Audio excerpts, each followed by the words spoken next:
The King in Yellow is one of the most enigmatic figures in all of Warhammer 40K.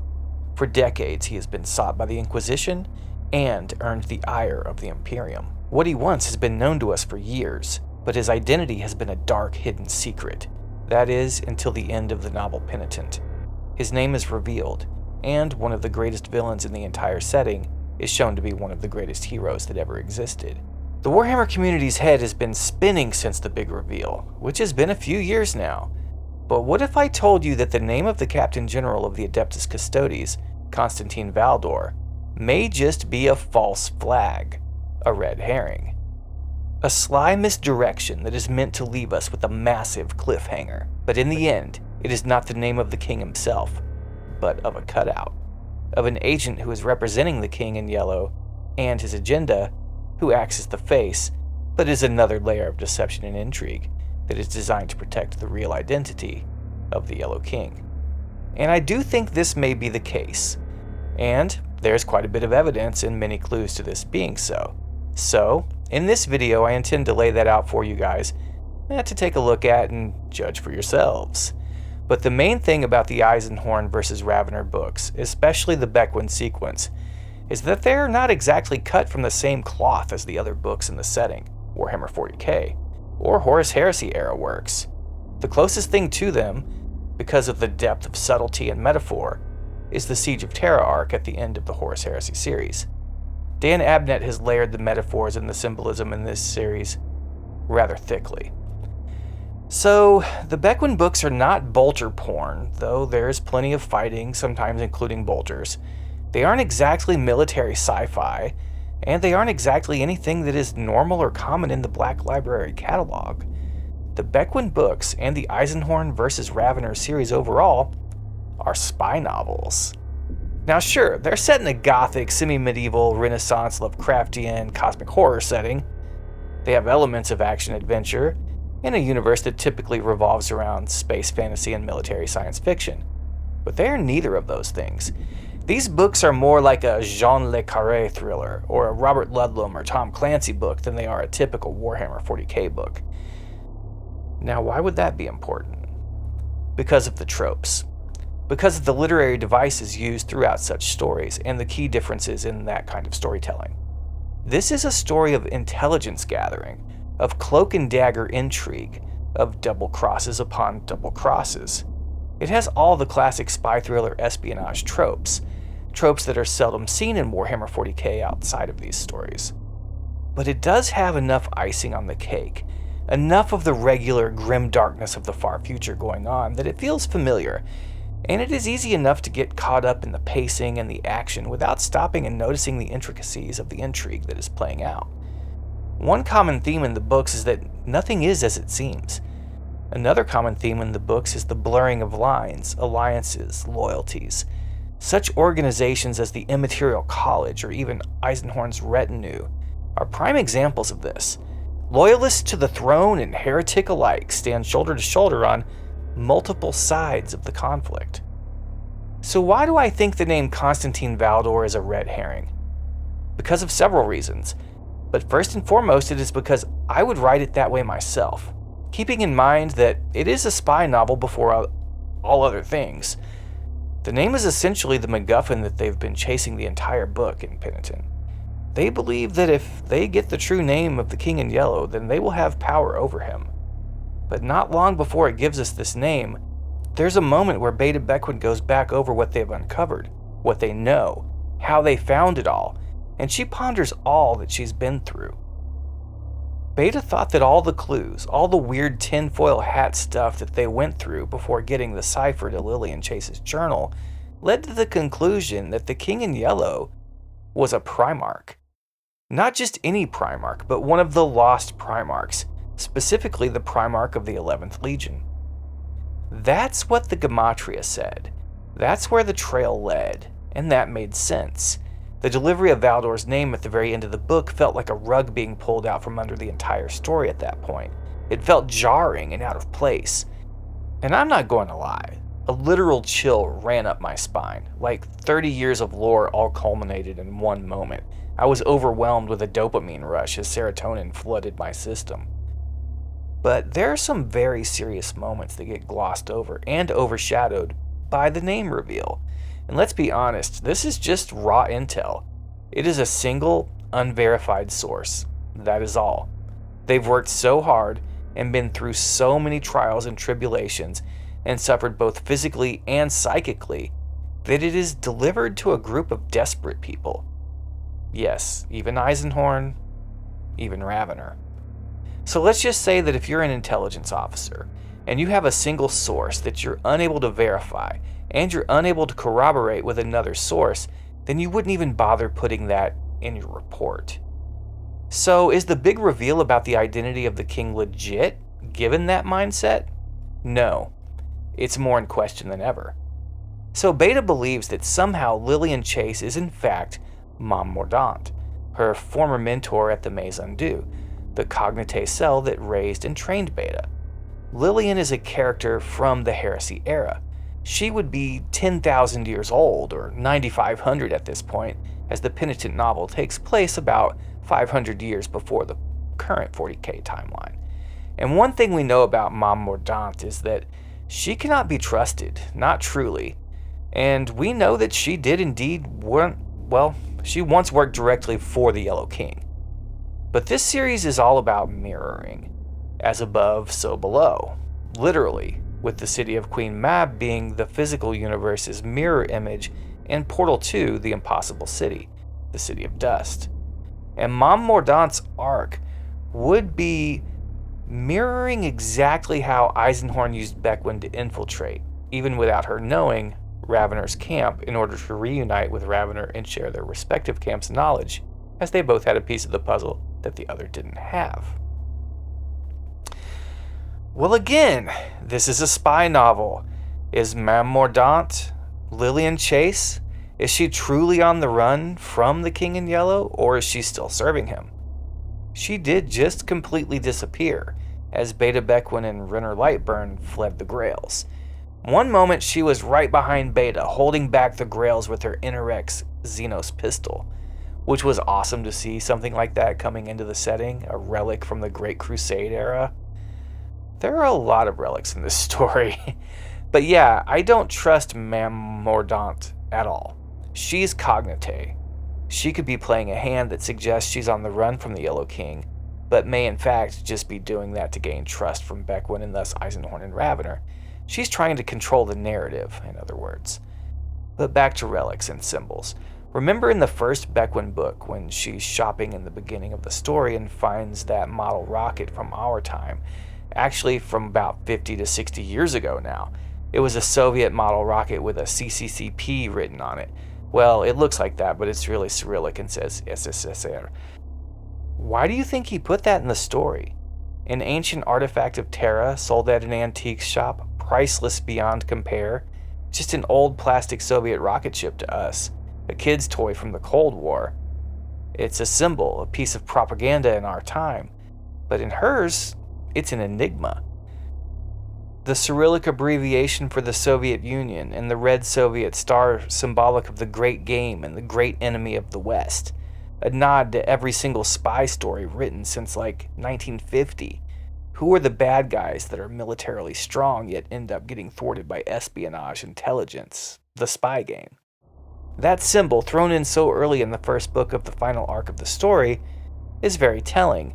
It's like a megaphone blaring at you that this is a spy story in the vein of Cold War era thrillers, pitting two diametrically opposed ideologies against one another. And it says one other thing to me, that double agents abound. And with double agents in play, there will be double crosses aplenty, smoke screens, cutouts, and flaps. That is to say that there will be agents acting in lieu of others to protect deeper players' identities, and there will be intelligence leaks and deceptions. So it became obvious to me that Eisenhorn is a manipulator, as is Ravenor. But we have to keep in mind that all the players in this game are manipulators. All players on the board are spies. We may know what the King in Yellow wants to learn the Emperor's true name, but we don't know why he wants to know it. We can only speculate. So for all the decades that the Inquisition has hunted the king, he's been an enigma. Now I have theorized that it may not be Valdor, that there are a ton of clues that it isn't him, that we've been deliberately misled, or Valdor might be the public face for the actual man behind the curtain, as secretive and unseen as he is. But I have to look at some other options. The first being that the cliffhanger ending of Penitent is indeed a revelation of truth, that Valdor is the Yellow King. This is actually, in my opinion, even more of a problem than if it wasn't him. He's obviously willing to work against the Imperium, and he's done some things that even I, a radical of the Ordo Hereticus like my man Eisenhorn, find absolutely heretical, objectionable, and in poor taste generally. But it really does make sense that he's Valdor. Valdor is the equal of primarchs, and is a true son of the Emperor. Rogal Dorn literally let him know that he considers Valdor a brother during the shenanigans. Okay, I was going to say sordid affair on the Vengeful Spirit. And from someone as stoic and dour as Dorn, it really meant a lot, even to someone as detached and removed emotionally as Valdor. But we have to remember Constantine Valdor's arc in the End and the Death. We have to remember that Valdor holds the Apollonian spear, and that everyone he draws blood from with that spear, well, their truth is revealed to Valdor. And Valdor almost went, hell, he may actually have gone insane when he tried to stab Abaddon, and the first captain of the Sons of Horus grabbed the spear and it cut his hand. Yeah, Valdor was revealed Abaddon's truth, and he uttered the word despoiler and recoiled in horror, basically. I knew in that moment that something was born within Valdor, that he knew he had to do something about what he'd seen, which was the galaxy literally burning. Valdor knew that Abaddon was a threat that would stalk the galaxy for 10,000 years and possibly shatter the Imperium. I knew that with his vision, Valdor was thrust into a new role, and was now a man on a mission, and he'd do anything to accomplish that mission. But he's killed a lot more people and other things with that spear than just cutting Abaddon's hand with it. No, Valdor has butchered countless souls and demons with it. And when you destroy a demon and get to know its truth, well, that would give Valdor a perspective on chaos that nobody else in the Imperium would ever or could ever have. He would know it intimately, and well, we know that Custodes can be manipulated, if not corrupted. So this King in Yellow, he's got an army of blanks who eat warp spiders. Not the Eldar Aspect Warriors, but the entities that live in the webway from which the Aspect Warriors get their name. And they can then channel and control demonic entities, the Grails. He's got clones, maybe more than the blanks, but yeah, all the blanks are clones. A null army who can channel demons. Okay, and then there's Camus, a literal winged blood angel, and he's amnesiac, but wants to do the right thing. But he's only one of many, many of them. And Valdor was there when they found the Emperor, Horus, and Sanguinius' bodies. He helped to bear them off the field, getting them from the Vengeful Spirit back to Terra along with Dorn. And Valdor probably got the blood and possibly gore of both the Emperor and the great angel Sanguinius on him. He'd have access to their genetic material in ways that others just wouldn't. He may have even been able to recover a feather of Sanguinius. Did Valdor clone the angel? I don't think so. Camus has black hair. Though I do believe the first time Sanguinius was ever mentioned in the lore, he did as well. So the King in Yellow being the Captain General of the Custodes and running this insane side game in a pocket dimension, thwarting the Inquisition who hunts him, the various Chaos warbands and factions, apparently even Primarch Fulgrim, it makes sense. The Eldari know the King is a huge threat to them, so they're going to basically exterminatus the planet with 5 craft worlds, including Aleatok and Ulthwé, which means that Eldred Ulthrin has foreseen this threat, and he's pretty much the strongest prescient mind in the galaxy. They have concerns, and I think they know humanity is about to give birth to something terrible. So is Valdor now the monster who was made to destroy monsters? Is he truly the King in Yellow? Well, some suggest that it is Rogal Dorn, which has zero evidence, not even tertiary evidence. It is only because the Imperial Fists wear yellow. But I'd counter with Dorn was wearing black armor after the Horus Heresy. He kind of went on his version of a depression arc and wore all black and got all Templary. I mean, look at the Iron Cage. Okay, so there's other options too, though. Some say it is the Emperor's presence in the warp that is the King in Yellow. I'd argue that it isn't. I'd say if there's a Starchild or Dark King connection to the Yellow King, that would be very interesting indeed, and I'd personally love to see that, but I just don't see it. Though, let's put a pin in this one and come back to it.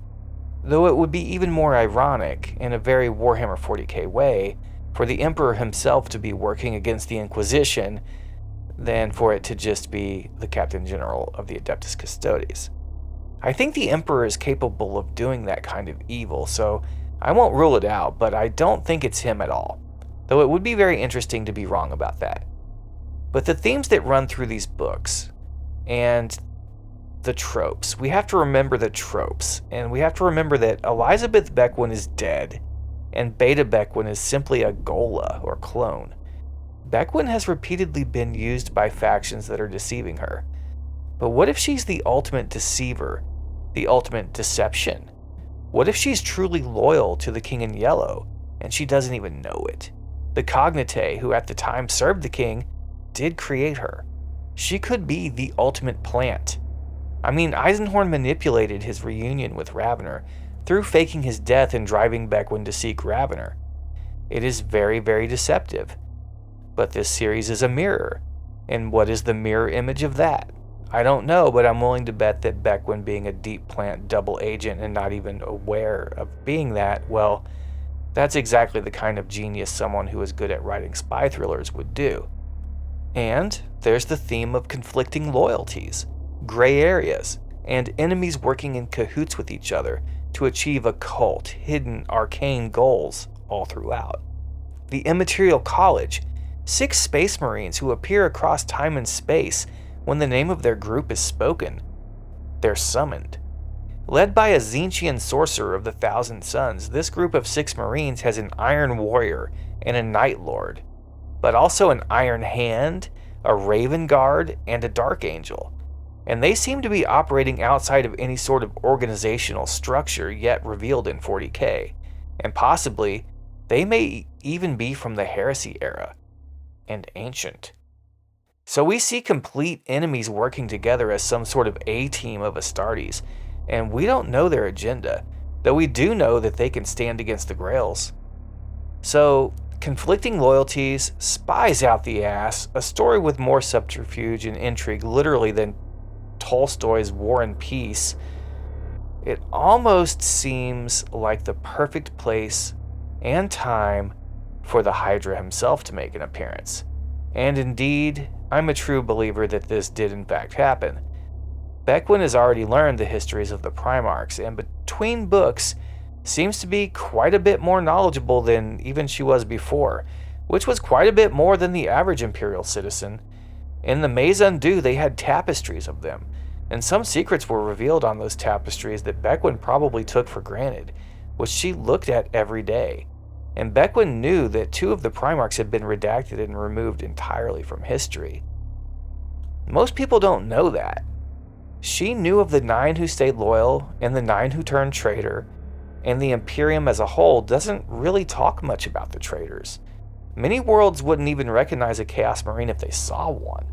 The Alpha Legion in Harrow Master, under Solomon Akura, posed as loyalist Astartes of the Iron Serpents chapter or something like that, without even changing their iconography. Knowing those they encountered would have never even seen an Astartes, let alone know one chapter's iconography from another's. So Bequin is steeped in the lore, so to speak. She knows of the heresy, she knows of the traitor primarchs, the loyalist primarchs, and even the lost primarchs. But near the very end of Penitent, on her way to go find the impossible city, the City of Dust, Carcosa, and find a route to the realm of the Yellow King before the Eldar blow up the entire system, Bequin says the most profound thing. She states that the Alpha Legion had 2 twin primarchs, 2 Alfarii, 2 Alfarian twins. Hardly anyone knows that. There are some Alpha Legionnaires who never even know that secret. It was suggested that no other Primarch even knew of Omegon than his twin brother, that perhaps not even the Emperor knew of him. So on her way away from Eisenhorn and Ravenor, along with Patience Kiss, if I remember correctly, Bequin slips out of their compound to go try to find the impossible city's access point, or an access point. She and Patience are giving the place the slip, and they come upon Death Row, who will not let anyone in, as that was his order from Eisenhorn. But they're worried that order works in both directions. But he tells them they're neither enemies nor trying to enter, so they're good. There's a brief bit of banter, and this is a very telling moment, but Patience asks Bequin who the Legionnaire is, as she seems baffled by the fact that there is an understanding between him and Alpha Legionnaire ostensibly serving Inquisitor Eisenhorn and Bequin. That she can tell there's a deeper thing going on, a connection. Beta Bequin literally states flat out that he's Alfarius, which is mind-blowing, a second confirmation of this. Now don't say that all Legionnaires use the Primarch's name, etc. There was literally no reason for someone undercover as a kill gang chief already to use the Primarch's name as some other layer of cover. When Death Row told Bequin his name, he was being honest. But she knew the story, recalling it eventually, and the ancient tapestries in the Maze Undue that showed the Primarchs. She knew he was telling the truth. And that is to me the ultimate moment when we need to step back and look at this as a spy story. Alfarius, the ultimate spy. The Primarch whose power is to be seen however he wants to be perceived, even as a regular-sized, non-altered human if he so chooses. He can't shape-shift or anything, but if he wants you to think you're seeing a 5-year-old girl instead of him, he can do that. Or if he wants you to think he's simply an Astartes, he can do that too. Alfarius can't be invisible like Korax, but he can sure make you see whatever he feels like. And he presents himself genuinely to Bequin. Whatever team Death Row is really on, whoever he is really serving, he considers Beta Bequin a true ally. Alright, so if the King in Yellow is Valdor, I will say that Alfarius is working with Eisenhorn. Well, he's a spy. He's infiltrated Eisenhorn's camp, and is truly serving Valdor. And I say this because Alfarius had very, very few friends. I mean, he got along with one of his brothers out of 19, besides Omegon, Horus. That's the only one that he had trust in and trusted him in return. But Alfarius was actually close with and actually had the respect of Constantine Valdor. In my opinion, Bequin knows that Death Row is playing some sort of long game. She knows that it is the Primarch and that this fact is lost on everyone else. She knows he's a mysterious figure with questionable loyalties, but she knows that for whatever reason, he's true to her, that their bond is deeper than their surface-level chats, and that he will protect her at all costs, almost as if Death Row were her guardian angel watching over her at all times. When she does in fact have a literal guardian angel, Camus Nocturnus, that she throws away, possibly, ostensibly, summoning Camus to come fight Cherubale. And this is where things get pretty messed up, because Cherubale is dispatched by Eisenhorn to bring Bequin back. She summons Camus to aid her escape, and Camus engages Cherubale in combat. We don't know who won, and if Cherubale's host was destroyed, which would set the demon free. But we do know that both Cherubale and Death Row work for Eisenhorn, so that means that Death Row was indeed not supposed to let Bequin and Kiss go off to access the City of Dust. And Kiss asks Bequin about that, and she basically drops one of the main tropes in the story on us as why he helped them. But Beta Bequin knows Death Row's true name, his real identity, and she uses some very, very specific wording, but she calls him one of the Alfarii, one of the Alfarian twins. She knows both that he's actually Alfarius and that Alfarius has a twin. Alfarius' Death Row is Omegon Hydrodominatus. But he helps Bequin because he's not working with Eisenhorn. He's not working for Eisenhorn. He's doing what Alfarius does best. He's infiltrating. This Primarch is posing as an Alpha Legionnaire and fooling everyone. His agenda is not what it seems on the surface. And there are a ton of clues seeded throughout the series that not only is Death Row Alfarius, but that this is all connected to the Alpha Legion on some level. The King in Yellow has been a wanted man for many decades, pulling off incredibly intense operations across the galaxy and showing that he's actively trying to master the warp itself, to wield existence itself as a weapon, and this goes in line with his obsession with Enuncia, the language that can undo creation itself, or resculpt it in a new image. So if the King in Yellow is Valdor, it makes sense that he'd have the best spy he knows working for him, infiltrating the organizations that are troubling him and trying to thwart his grand plans. And Valdor and Alfarius are actually friends.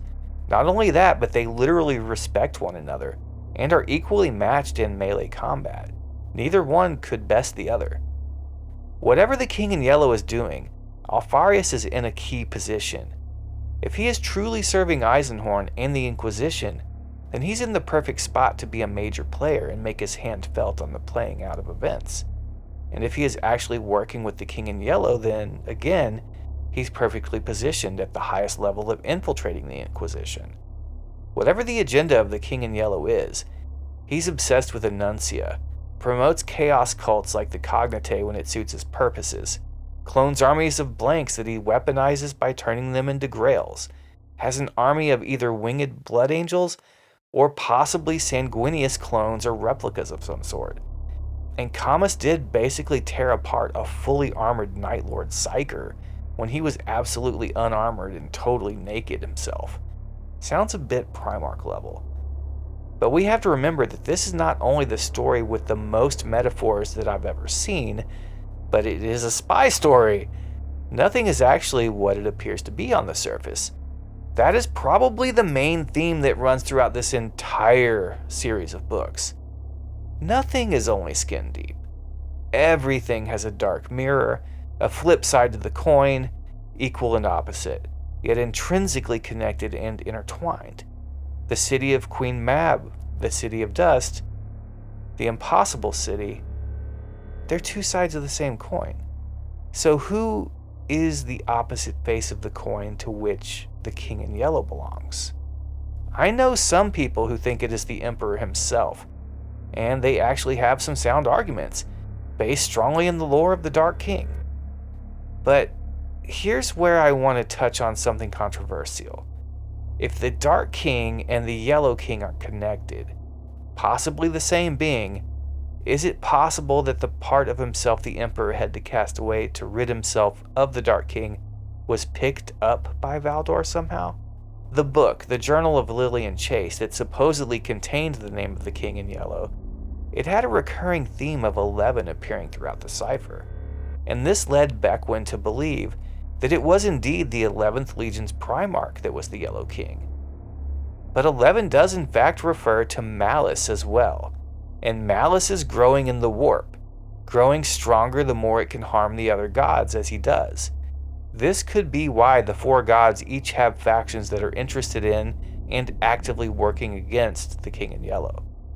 If the Yellow King is the Dark King, well, there's a chance that he may be the fifth Chaos God. He may just be Malice himself. So no, we cannot take it for granted that the King in Yellow is definitely Constantine Valdor. We have to refrain from assuming he is, as the intel is not vetted in any way. There is nothing yet to corroborate it. But I will say that the main argument that it is actually him, in my mind at least, is that it would steal all the thunder from the second book's ending and the big reveal of it if it ended up being just another layer of onion peel, just another Matryoshka doll. While every clue through Penitent led us to believe that it was the Primarch of the 11th Legion, Malibran, who is the King in Yellow, I must say that as Captain General of the Adeptus Custodes, Constantine Valdor would have known that the 11th Primarch was in the Black Cells, that he was on Terra. It might be possible that all this is true, that the king and his entourage consist of Valdor, Malibran, and Alfarius, and they serve Malice, who is an aspect of the Emperor formed from the cast-off Dark King. It certainly seems that there is a lot more in play, and a lot more at stake than appears on the surface, which tracks with what this story is and how it's going. So Sancor, the planet that the city of Queen Mab is on, and the gateway to the Impossible City, is about to be assaulted, basically completely exterminated by the Eldar, in order to try to contain the King in Yellow. He's amassing the army that can rival anyone. He's trying to fight fire with fire and weaponizing the warp in any way he can. So if he's loyal to the Emperor and not a Chaos agent, he's willing to do whatever needs to be done. He's a by whatever means necessary kind of guy. We know that the craft world Ulthway still exists, as does Aleatok, by the 42nd millennium.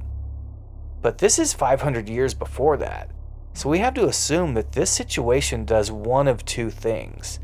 First, it can resolve itself, and the king is defeated or contained or appeased, taken out of play for whatever reason, which is why he's a non-issue in the current setting.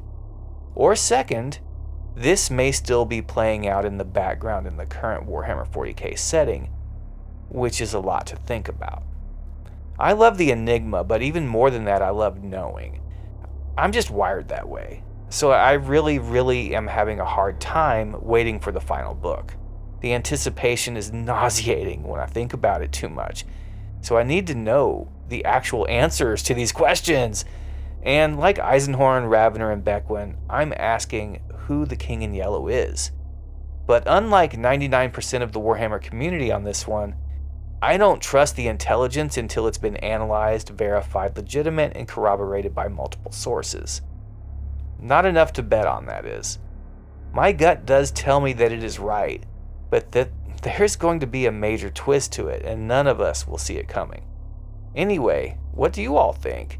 Is the Inquisition in possession of the true name of the King in Yellow? Is Death Row double-crossing Eisenhorn? Why does he have loyalty to Beta beyond Eisenhorn?